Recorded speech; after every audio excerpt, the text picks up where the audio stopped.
Hello everybody, I hope your week went well and your weekend has been enjoyable because I wanted to wrap it up with a little bit of a discussion, or at least as much of a discussion as we can have through the medium of YouTube video. I want to kind of do these vlogs on Sunday more often, every Sunday if I have a chance, where we just kind of talk, just kind of go over something that was interesting to discuss, something that was kind of exciting in the world of geekdom, or just a particular topic that I had in mind. And I come up with these a lot, but I never really commit them to video, so we're going to start doing that a little bit more often.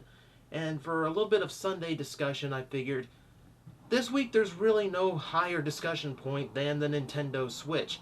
Just went up for pre-order, launch titles getting announced, and the huge little Nintendo event, huge Nintendo event showing it off and all the details people have been wanting to know. Well, most of them anyway. But for now, I figured let's just go over it and I'll go through it bullet point. We'll go over everything in their presentation bit by bit and just kind of react to it. Not like an actual reaction. I'll tell you this right now. No visuals, Nintendo. Don't get me in trouble. There's none of their property in there. We're just talking. It's just words, and they're mostly going to be positive words. So you'll want to forgive me here. I'm not going to do anything that's going to get me in trouble.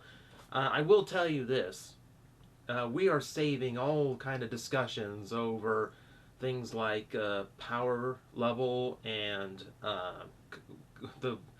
the phrase I hate these days, console wars, to the end, because for now they don't have any point. We're going to stay positive, we're going to look forward to things, and we're going to find the upsides and not nitpick and find all the little down points. This does come from a Nintendo guy, mostly because I've had Nintendo consoles my whole life. My favorite games have always come from Nintendo or Nintendo consoles, and by the time I got around to, PS3, PS4, Xbox One, I already had a gaming quality computer that played everything I wanted to play. So I've always been a Nintendo guy. Those are the consoles I have to have. But this is the first one I've pre-ordered. We're going to run through this list here on the tablet and go over why I just pre-ordered the most expensive thing I have ever pre-ordered. And why I had to cut so many toy pre-orders for March. Okay, so first off, yeah, it's coming out March 3rd, $299 on the price point, $300. That's pretty typical for Nintendo stuff. It always comes in a little bit lower than the other consoles at launch, so that's not a bad thing. And it doesn't come with a game this time for that money. I kind of see why. It's completely new hardware. We're dealing with something completely different here, and putting a game in there is fine. But if it's going to run the price up to $350, I would rather it come separately so I can decide what game to get first. And everyone just wants Zelda. Everyone just wants Zelda. Move on. We don't need a demo game this time. The best thing about it was, the demo games always shows you what the console can do. And there is one of those games here, but you gotta pay for this one, unfortunately. Region-free hardware, that was good to find out. That's been one of Nintendo's failing points for years. It took this long just for them to go completely region-free. Now I'm just kind of wondering how long it's going to take for them to actually, be okay with YouTubers and not, jump down our throats every single time someone plays the slightest bit of Nintendo music or footage. We have fair use in this country. But no, region-free means please release a Kamen Rider game for this thing so I can play it on stream. Let's see. One of the statements was Nintendo has inherited all of Nintendo's innovations from consoles past, which is fine. It's okay.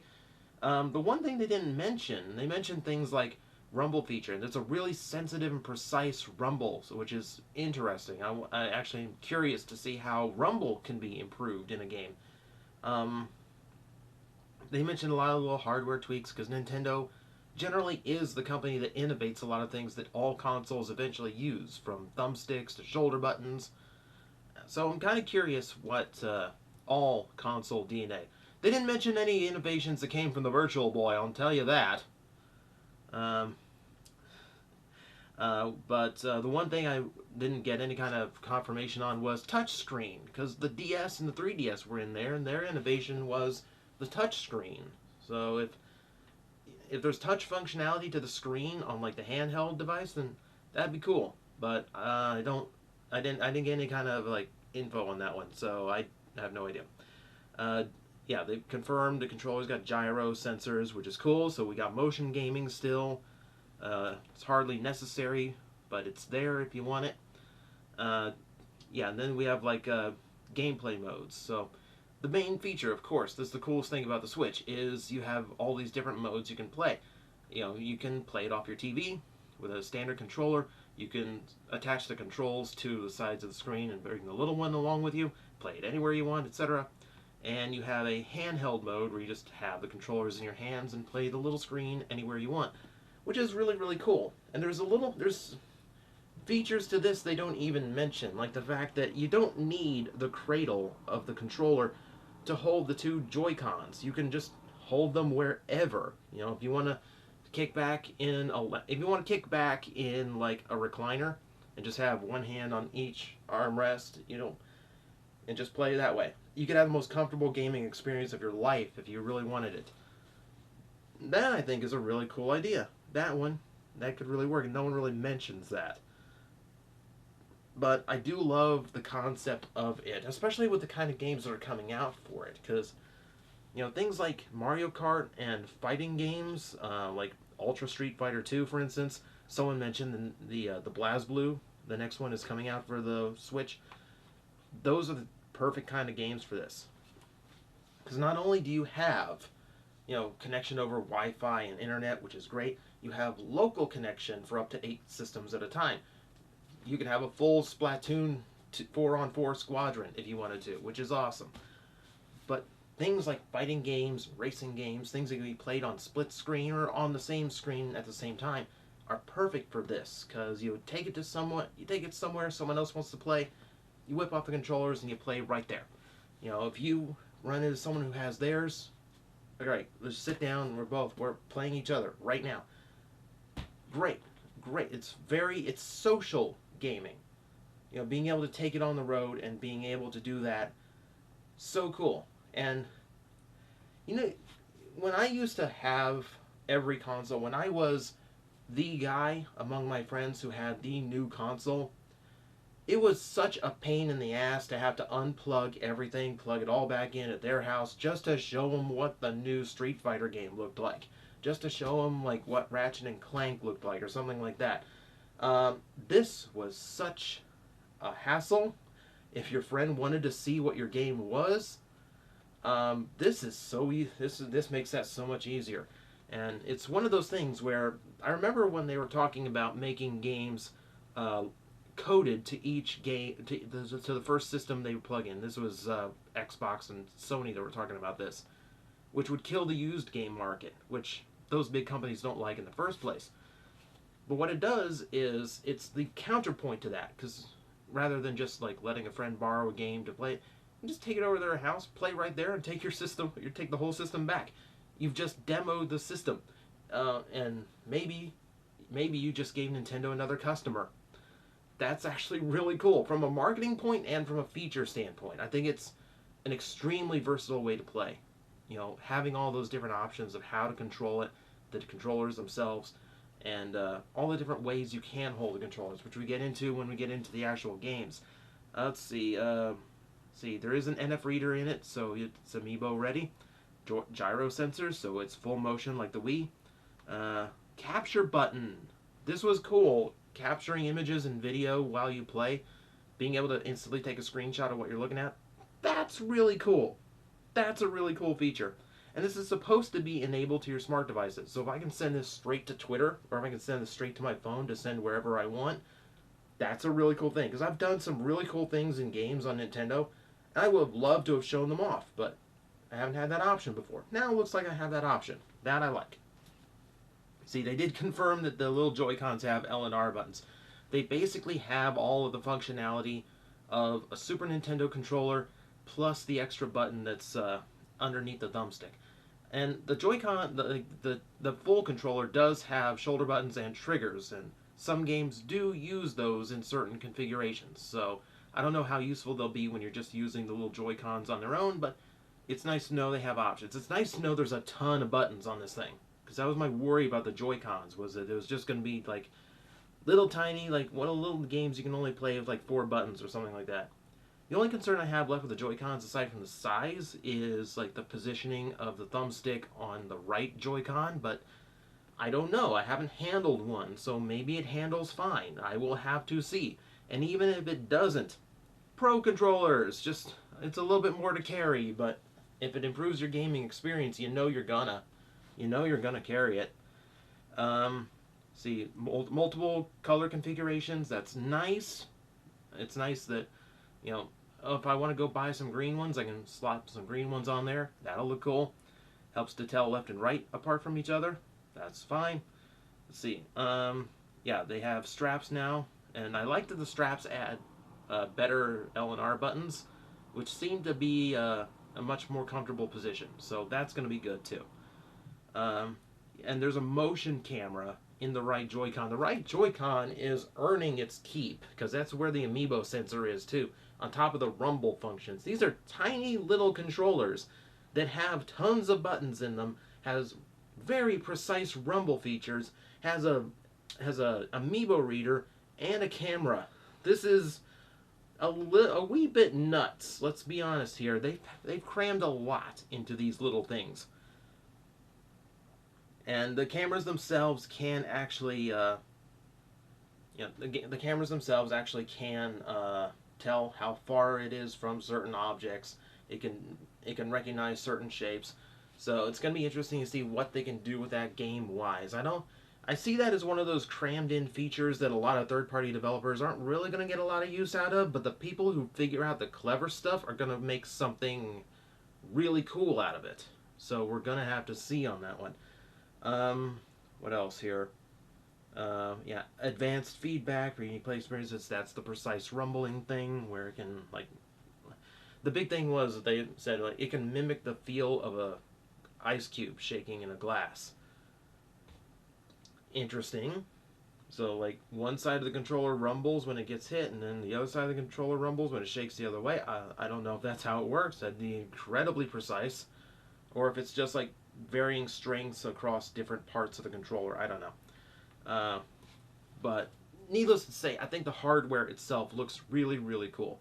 And of course, just the ability to pluck it from its stand and take it anywhere you want. Because more times than I care to remember, I've had to interrupt really good games I was having because it just got too noisy to pay attention to them. So if I could just lock the controls in, lift it up, and take it out to the patio for a while, that's great.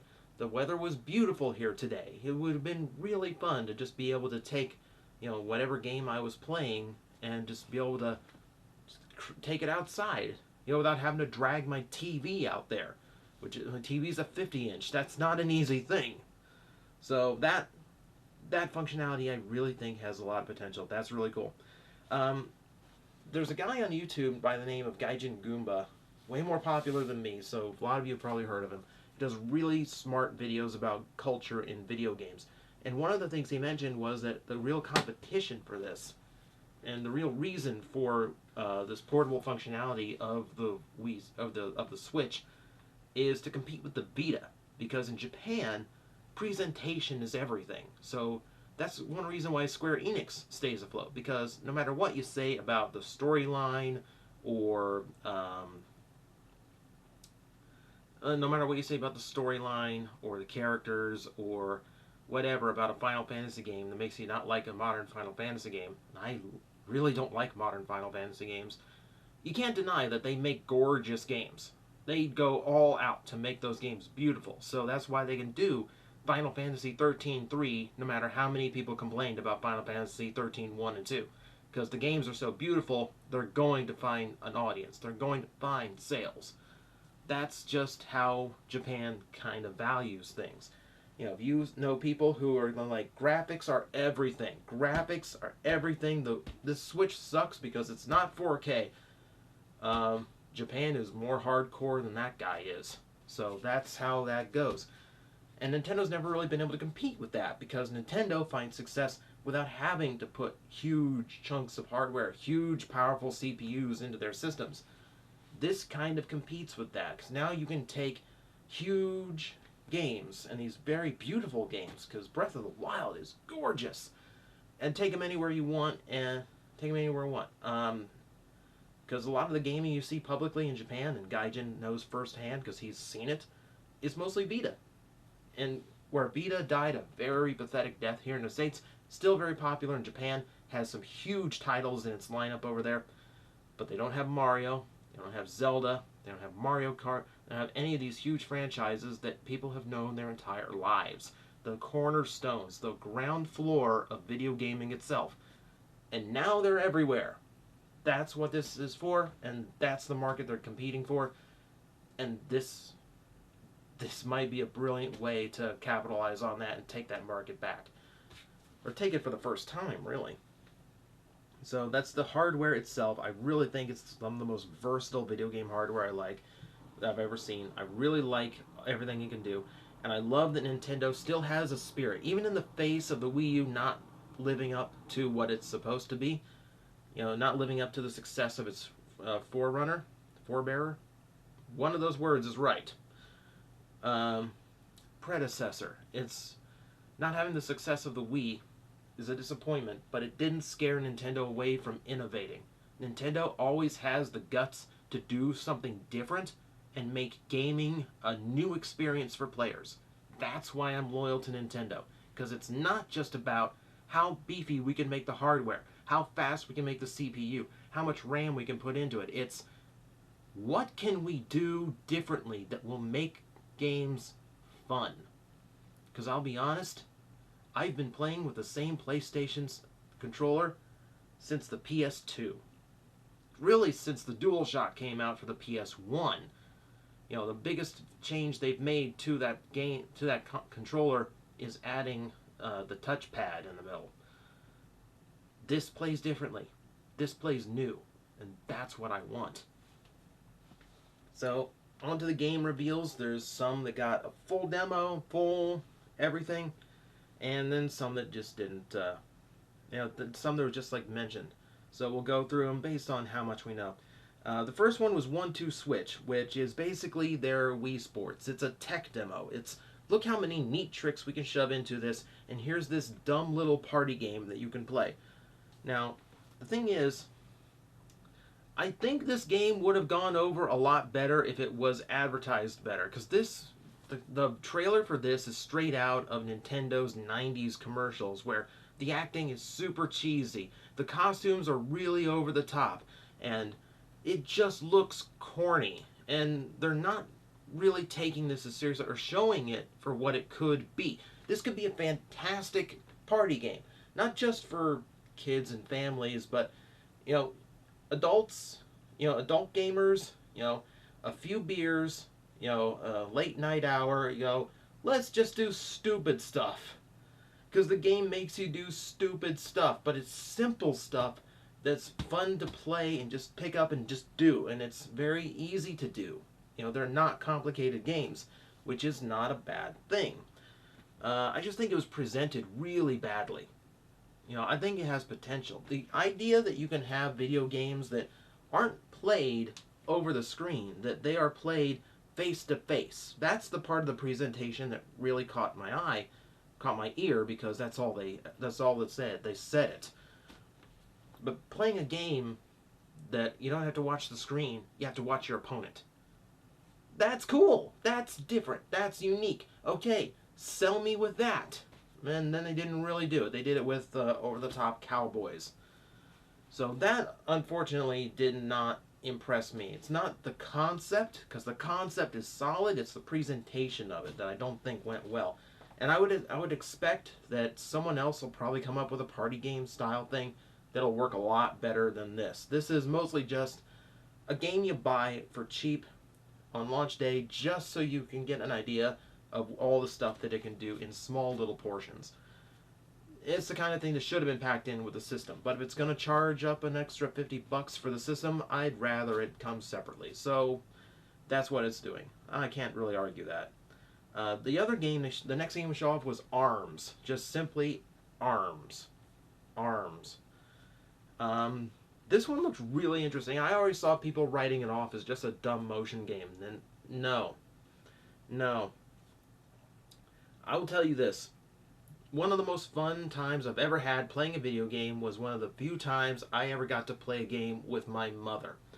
And I think everyone has somebody in their lives like this, or they were like this at one time, when you'd have to give somebody who's uninitiated a controller and tell them, okay, this is your thumbstick, this is your other thumbstick, this is your directional pad, these are your function buttons, this is your home button, these are your 4 face buttons, these are the important ones, these you won't use. You have these 2 shoulder buttons, there's 2 triggers underneath, there's buttons underneath the thumbstick. If you look at the person's eye when you're trying to explain an Xbox controller to them, you can see them doing trigonometry in their head.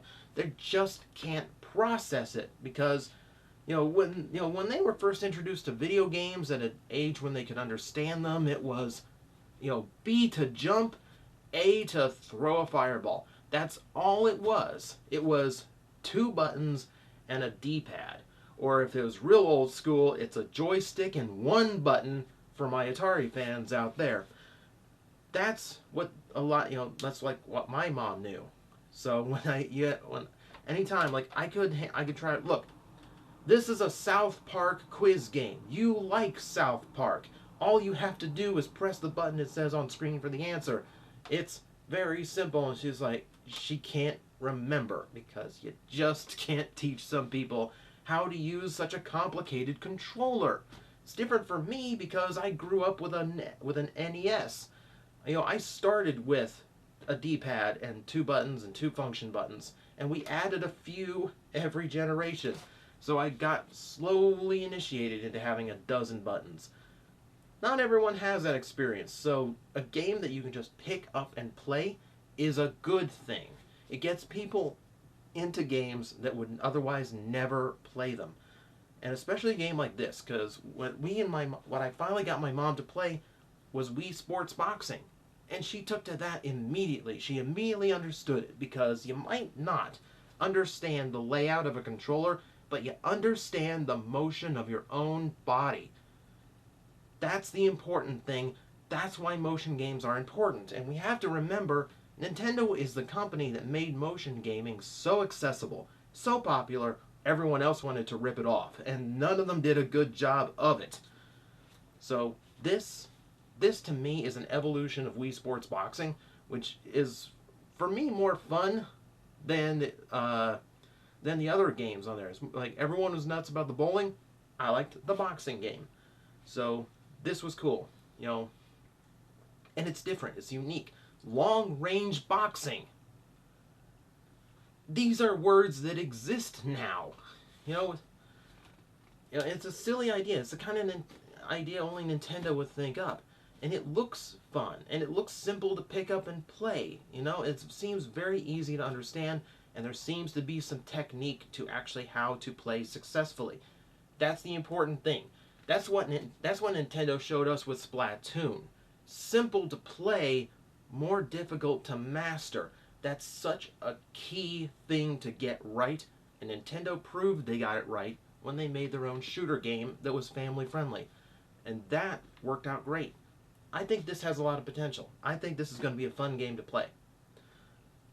Splatoon 2, by the way, is the next game on the list. I love Splatoon. I really do. Like, Splatoon was the game where, like, they did a Splatfest that was Autobot versus Decepticon. I'm like, I'm never going to top this. This is the most fun I'm ever going to have playing this game. And it kind of was. They sold t-shirts. I think it was at a PAX where they sold t-shirts based on that event. I could have a t-shirt of Splatoon and Transformers together, and I never got one. I need that shirt in XL Decepticon, and I'm so upset that all the ones I ever saw on eBay got swallowed up when I couldn't afford them, because God, swag is expensive. But those were all, I thought it was so cool that they went that extra mile. But they announced, like, there's new movement systems, there's new weapons, new maps. Of course, there's plenty of new maps. We've added jetpacks and dashes to our repertoire of abilities. That's cool. I think it's great that after they released Splatoon, the team got a whole bunch of people going, hey, it kind of works like Super Mario Sunshine. Like, where's the weapon from Super Mario Sunshine? That'd be perfect. It's like, this is kind of the opposite of Super Mario Sunshine. We're making things dirty instead of making them clean. And the developers went, There's a Super Mario Sunshine? Oh, right, there is! Oh!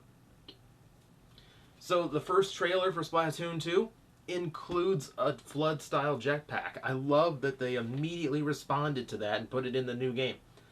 And it's a major gameplay element, because that could be a really cool and really devastating thing to do.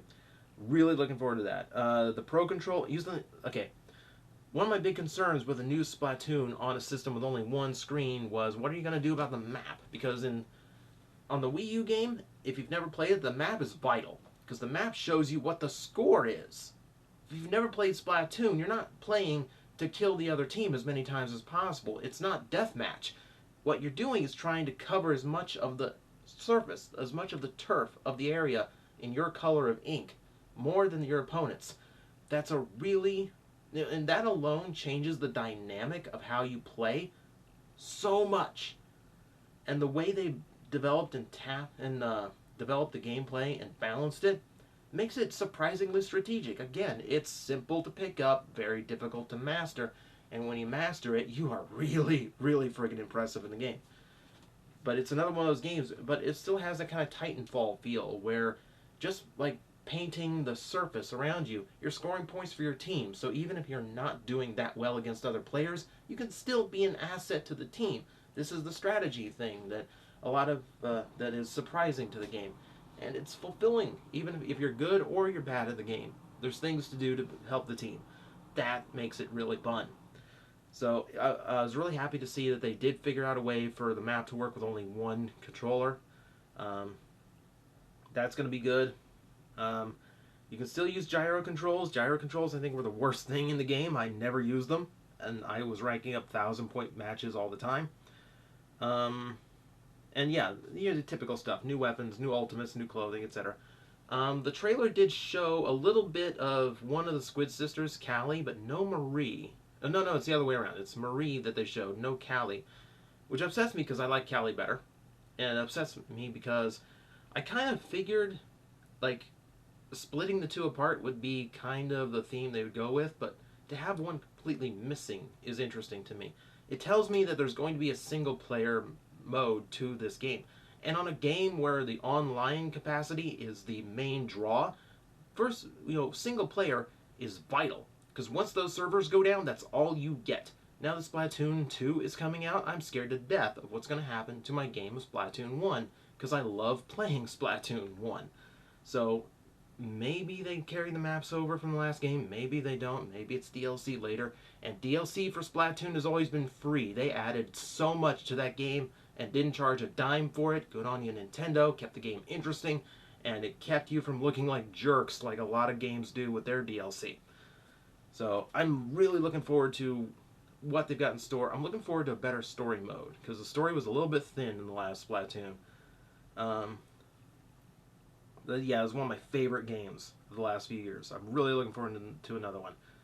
Super Mario Odyssey. We're back to, like, the new style Mario, the Sunshine, and the things that started with Mario 64, because 64 was such an innovative game. It's the first game where you couldn't tell someone to go left or go right.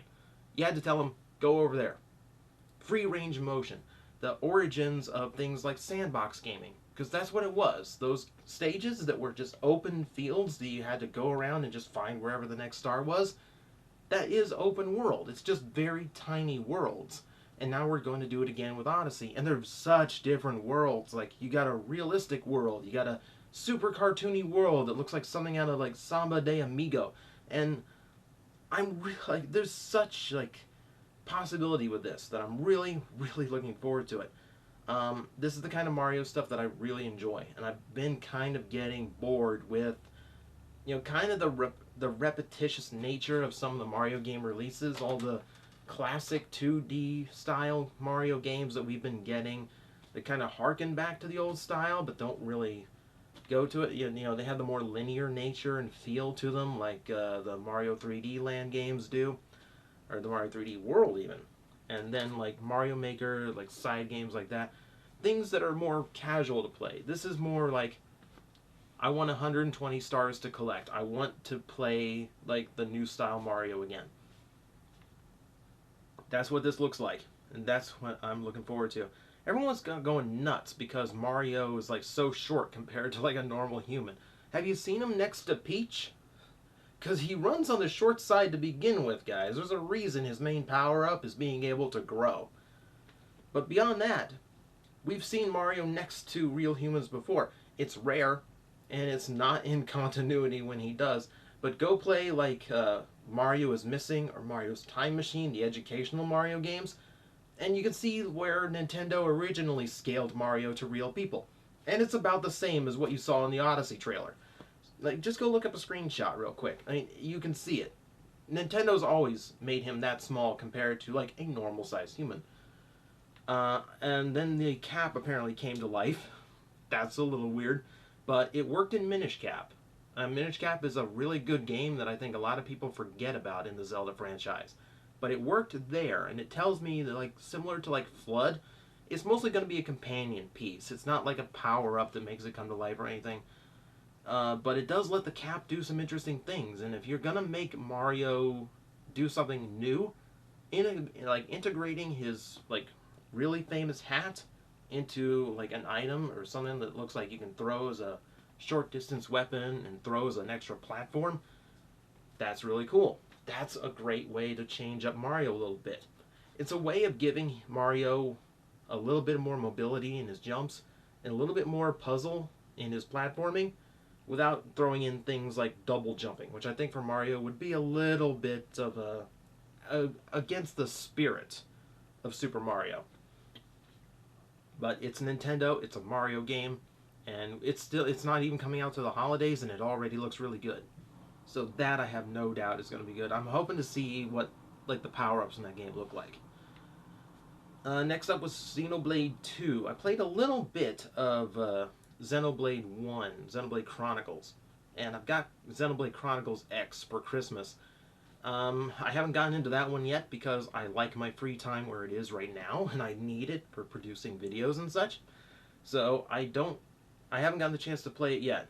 I get the feeling it's gonna kill my free time because it's like a 100-hour game. It's insane. So this should be cool because this looks more like Xenoblade Chronicles, Xenoblade 1 style, where it's more fantasy, and that's what I prefer. Because Chronicles X, you got giant robots, you got very techno world.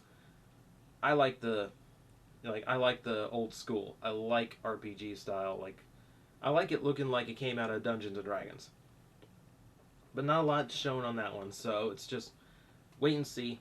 The last games were good. This one should be good.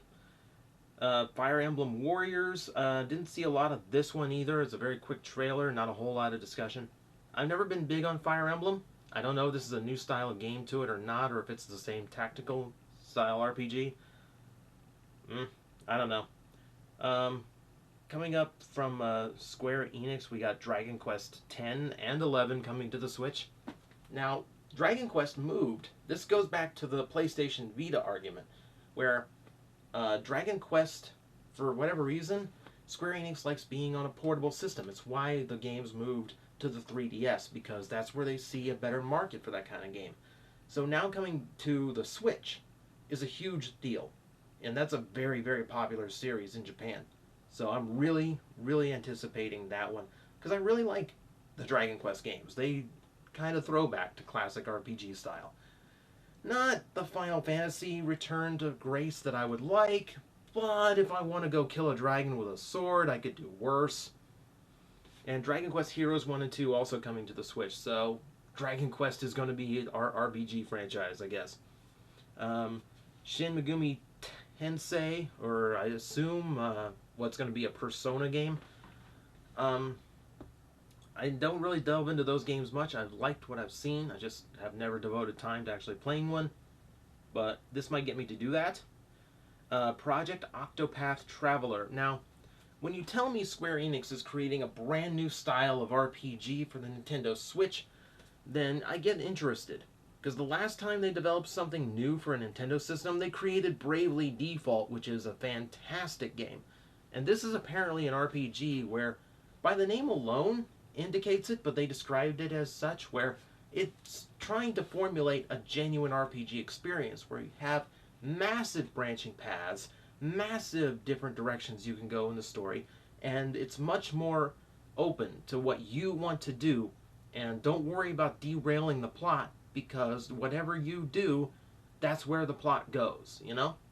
That that could be really, really cool. But please come to your presentation with a name that's better than Project Octopath Traveler. That's not a name you want to get stuck with because it's the only name people have to go by. Like, I really want that to have a more witty, catchy name. Whether it's a Final Fantasy or a Bravely Default spin-off or whatever, I want it to have something to it that sounds better than Octopath Traveler. Just give me some kind of catchy name that isn't really awkward like that. In the worst kept secret of all, they announced Skyrim, even though it was in the debut trailer for the Switch. No, Nintendo just made a complete knockoff of Skyrim. It just happens to look exactly like Skyrim. We're not going to say it's Skyrim. We're going to let you assume it's a knockoff. No, it's Skyrim. And a portable Skyrim sounds cool, but at the same time, it is a 5-year-old game. It kind of falls to the same victim as like the Wii U launching with Arkham Asylum and Assassin's Creed. They're great games, but they're games that everyone's already had before. All you're really doing is making sure those games are available to people who are Nintendo loyalists who wouldn't have had that opportunity. But Skyrim is a 5-year-old game and just came out with a brand new, like, remastered version on PC and modern consoles. And I assume this is going to be closer to that than it is the old game. But it is just weird, you know? It's weird that would be, like, on one hand, playing Skyrim portably is cool.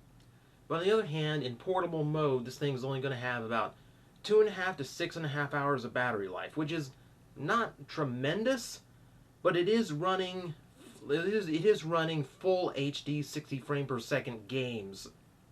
So I would not be shocked about it having a low battery life. Try owning a Game Gear in the 90s, getting only 6 hours of battery life and having to buy 6 AA batteries to keep your Sonic game playing.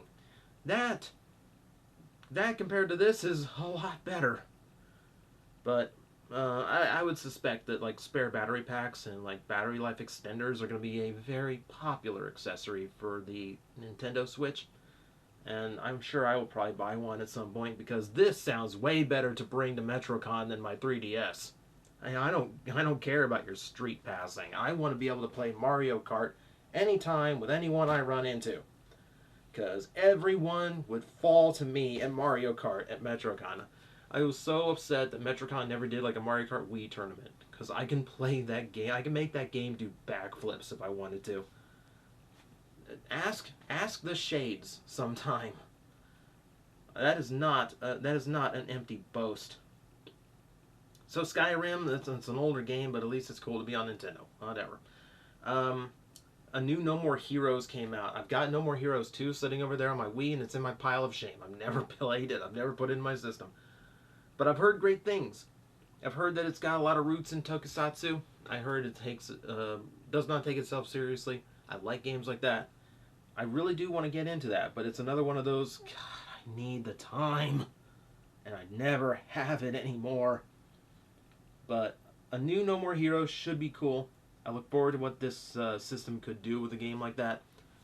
It might not be a No More Heroes. They wouldn't actually use... They showed the character, but they wouldn't use the name. So, maybe.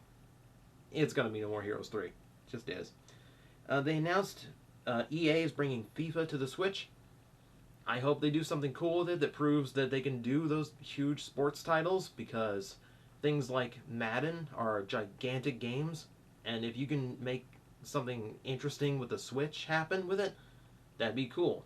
That'd be really cool. You and a friend playing off the same system with your little Joy-Cons, so you couldn't see what each other was using for your plays, etc., that kind of thing. I don't know. You know, it's potential. It's potential, but we have to see if FIFA works out. FIFA's more of an international game anyway, so that one's going to be a little bit harder to gauge. Let's see, they announced what the system comes with. 2 Joy-Cons, 2 wrist straps, the Joy-Con grip, the dock, of course, the console itself, HDMI cable, AC adapter, because basically everything, all the essentials you need to play. I'm kind of surprised it came with the wrist straps, frankly. The Pro controller is sold separately, which I thought was a little bit strange because I know a lot of fans are going to want that Pro controller right out of the box. And they're going to have to wait just a little bit. It's not the hugest deal in the world, but I know for some it might be a deal breaker. So, again, we'll have to see firsthand, get reports about how the Joy-Cons and how the full control feels in hand before people really decide that's going to be a necessary thing or not. But from what I hear, the Pro controller feels kind of like familiar if you're used to an Xbox controller, things like that. And the model thing, like the fact that one model comes with like two neon controllers of different color, well, that tells one and two players apart a lot easier. But like that's really weird that the only difference between the two versions would be it's not internal capacity that's different. It's not like the pack-in game they have. It's not like the console's color itself. It's just the color of the two controllers. And you know what? That's a little bit strange. As much as these controllers do, I think it should have just been plates you can take on and off and just pack in a whole bunch of blank plates of different colors to make them any color you want. You know, something tells me that might have even been a little bit cheaper than just running straight up, two models of the system and make such a minor difference. I pre-ordered the all-black one, by the way. And then, of course, they confirmed Breath of the Wild for launch day. There's nothing more I can say about that game. The hype is pretty much fully existing at this point. There's no more hype you can give it. This is like the most anticipated Nintendo game in forever. I am so looking forward to it. It does look really cool. It looks like an amazing new experience for Zelda. Contrary to some opinion, there is so much innovation in this game. So many different things Zelda's never done. They are trying to be more Skyrim. They're trying to be more Far Cry. They're trying to be more modern in the presentation. It looks beautiful. It's kind of cel shaded. It's they're definitely going for their own unique art style, but just in no heart containers. You have to forage for food to get hearts back. Your weapons can break. You need to forage for more or create or craft new ones. I'm really looking forward to this, and just such a huge open world for Zelda. It's a true sandbox experience, and like the idea that none of the dungeons are locked off. If you find it, you can enter it. Awesome. Really looking forward to seeing how this one plays, and really impressed because while Nintendo dropped the ball completely on something like 1-2 Switch's trailer, the trailer for Breath of the Wild is gorgeous, and aside from just giving you just enough tidbits to get excited for various parts of the game, allies and Ganon and Zelda, the emotion that trailer has is phenomenal. I'm already invested in this adventure, and I haven't even bought it yet.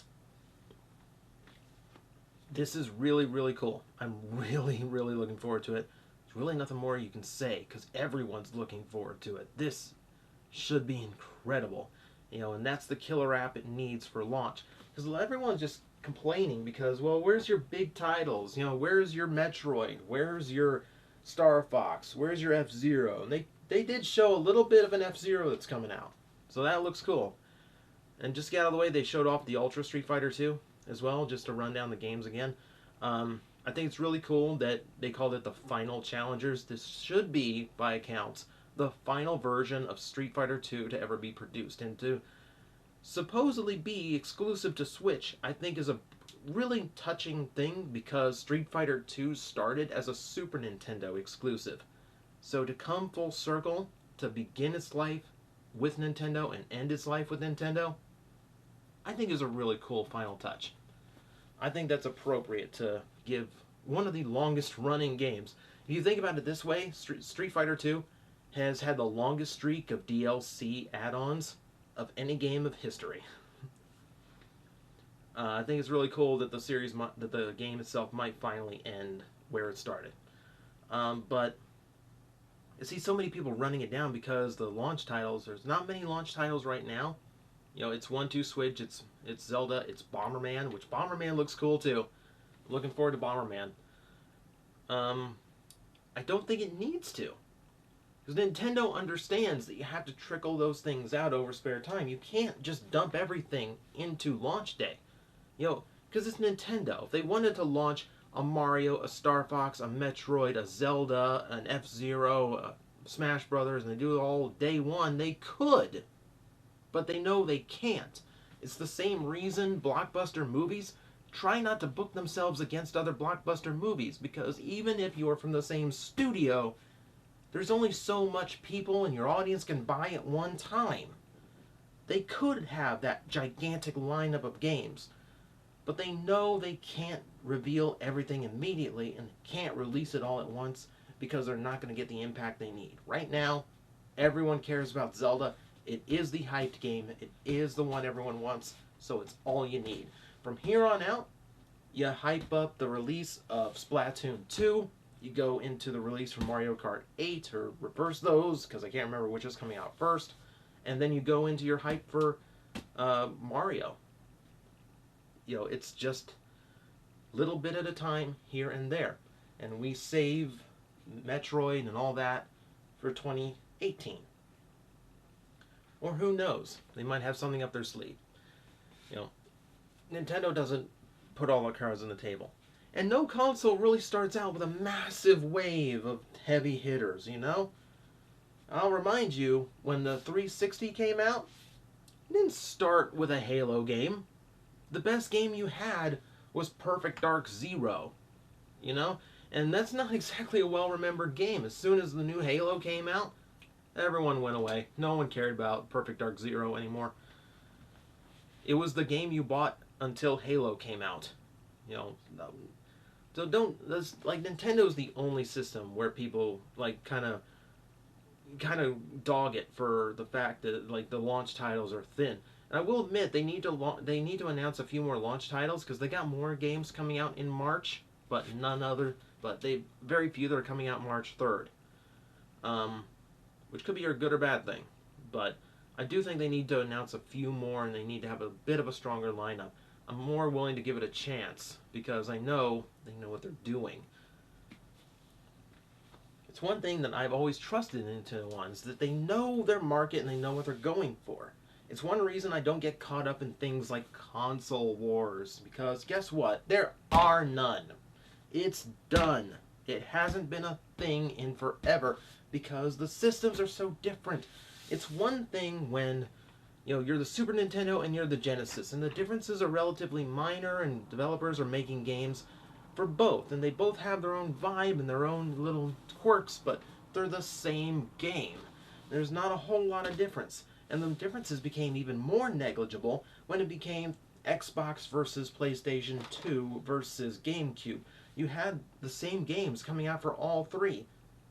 And there wasn't really a whole lot of exclusives going back and forth on a lot of this. Sony had Final Fantasy and Ratchet and Clank and all that. Nintendo had all their first-party stuff. Microsoft had Halo. Okay, so fine. But those major titles would be hitting all... There's so many major titles that would hit all three. Resident Evil 4 just kind of did that for... eventually did that. But these days, the consoles are so geared for their own unique audience. You have the Xbox that caters to the PC-style gamer. It's very approachable to them. It plays like a computer. It's just more convenient to play on a TV. And the infrastructure is more secure than having to constantly update a PC. You have the same reason people, PS4 caters to the hardcore gamer who doesn't want to bother, dropping $1,000 plus for a gaming PC, and doesn't want to be bothered to constantly update his stuff and his hardware and his graphics cards and his drivers and plugins and everything just to make his games work. It's that's for the hardcore game. PS4 caters to the hardcore gamer, the hardcore gamer who only plays Call of Duty. That kind of gamer who is more casual than he realizes. Just saying. And then you have Nintendo, who caters to families and longtime fans. They go for the nostalgia because they're the only game in town that really has that level of nostalgia. That's where the markets are, and the three markets are so different from each other. And guess what? It doesn't matter who sells more consoles in a generation, because if the console made money, they win. You know, the only success they have is determined by their own numbers. Not like, oh, the Xbox outsold the Wii this month. You know, the PS4 outsold the Xbox. And like, that doesn't matter. Did they make money that week? Yes. Then all three win, don't they? Because the markets are so different. And now you have the PC, which is getting closer and closer, overtaking all of them.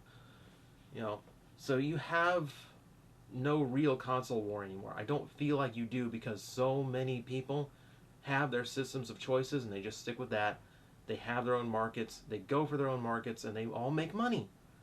Wii U might not have made as much as they wanted, but they can still continue, which means, hey, Nintendo didn't do horribly bad. So I don't get caught up in those things. I take the systems for what they are, and for what Nintendo Switch is, they are really producing really unique things, and I'm really looking forward to it. It looks like a fun system. It looks like it's doing new stuff, unique stuff.